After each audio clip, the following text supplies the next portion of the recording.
Why do we think it is uniquely Australian about our EV grid integration problem?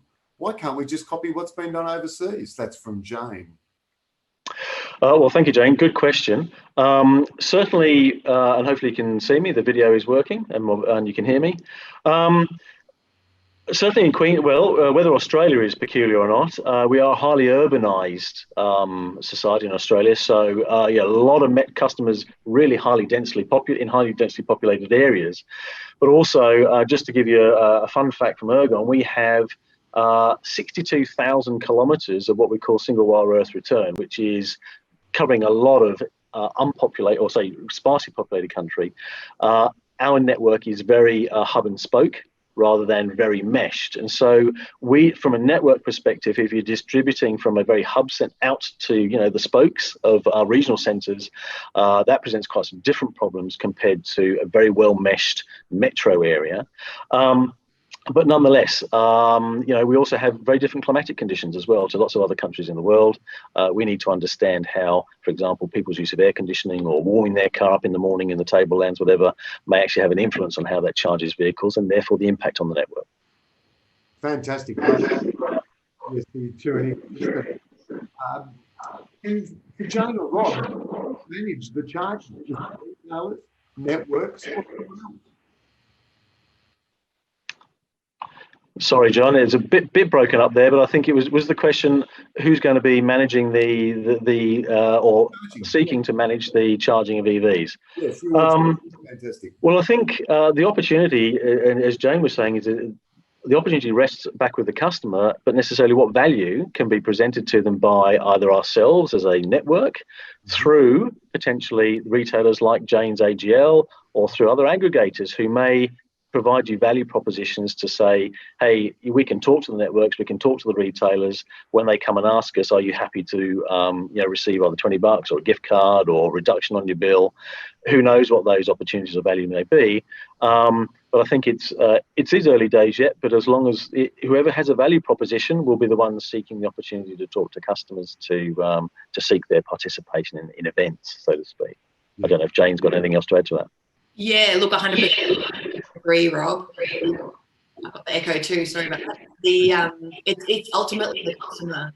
So, while EVs coming into the grid, if unmanaged, could lead to more costs for other customers, like we don't want that to happen. But the flip side is also true in that EV owners, shouldn't be penalised.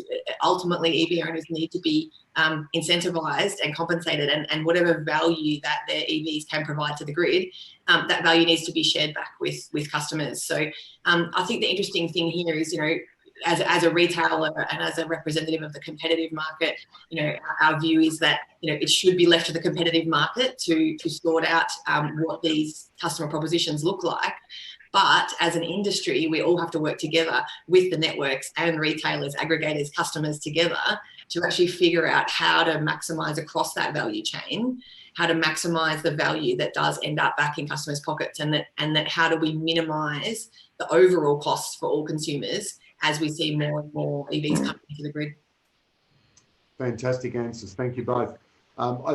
Jane, you'll be very impressed to hear this question. I was surprised by the one sentence. This is from Andreas.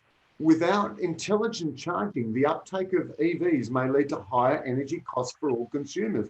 I thought the evidence points in the opposite direction, i.e. a strong uptake of EVs can lead to lower energy costs for all consumers. What do you think, Jane? Why will it lead to higher prices? Yeah, so the key part there is the intelligent charging. So, at the start of my talk, I showed that graph of everyone coming home at 5 o'clock. So the idea of more and more uptake of EVs and everyone plugs in whenever they want. Typically that is in the early evening, and typically that is when the electricity grid is already straining under the weight of everyone else's aircon and cooking and lights. And so if we will let that happen without intelligently managing, how we do it, then that would lead to more poles and wires, and more infrastructure investment, in the grid. And ultimately, any infrastructure that we invest in the grid, ultimately all consumers end up paying for that. So I guess the key point is that we're not saying we expect that to happen because we're doing something about smart charging. And so with smart charging, that won't happen. Fantastic. It's exciting to hear people referencing retired engineers. Maybe it proves Archimedes' principles still will leverage the earth.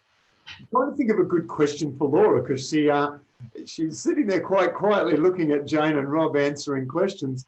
Laura, was there anything you wanted to add? If you were a customer on the outside, hearing what you just said, describing the future, what would you question yourself about? Look, I think, thank you, John. It's an interesting thing. I mean, one of these things that I find often as an industry expert is it's easy for us to think of someone like that without necessarily applying it to ourselves. So the key thing I look at is, you know, what in a product that does V2G or VGI from an electric vehicle would make me want to pick that particular product up. And, you know, life's complex. I don't want products that I need to think about too much day to day. So, I mean, for me, it's, you know, it's the simplicity. It's the fact of, you know, it's not going to stop me getting the kids to school and that sort of thing. And I guess that sort of maps what a lot of other people are doing around the world. I mean, when you look at the VGI type products, particularly in the UK, where they seem to pick this up a lot more commonly, but even in the US, they tend to focus on simplicity. Like you've got EV subscription plans happening in the US. You've got vehicle leases with chargers and smart charging and everything built in happening in the UK. There was one in Canada where it was actually the at-work charging, like at-work parking spot that was included in your V2G EV. But they all tend to have quite a simple proposition to the customer, but they may end up being quite complex at the back end. So I guess as an industry, the thing that you need to do is convert that complexity into simplicity, so that people might actually want to pick that up. Lovely. And I think, you know, when you look at the caliber of the three companies and four entities that are related here today, you know, when I was a kid, I was the remote control. Now the remote control is everyone's got one. So, and we don't think about it, you know, it just seamlessly wash over us as if it was expected and just a new reality. I want to thank the three of you for bringing that picture to us, because that vision is getting closer and closer and closer, and it's driven by companies like yourself. And it's just fantastic to see. There's a couple of questions here about, can we lobby more to make it happen? But I actually think it's your efforts that help make it a reality much quicker and leverage the many petitions that are going on about taxing and government support. May I also say, for those of you who are watching this presentation, that the sponsors, our good friends of the Victorian State Government, Jet Charge, EV, FIMA, and the Transport Mutual Credit Union, have generously paid to host today's all free streams for the next 12 months for all presentations. Reach out to those sponsors and take these presentations and educate groups. Look at what we've got here, three of the leaders on the planet. And in Australia, we have the chance to learn from what everybody else does and get it right. Thank you, all three of you. I can hear the applause from here. Thank you. We'll see you at next year, I'm sure. And ladies and gentlemen, we'll take a short break. And as the program says, we'll be back at 11:30. Thank you, guys and gals. Thank you heaps.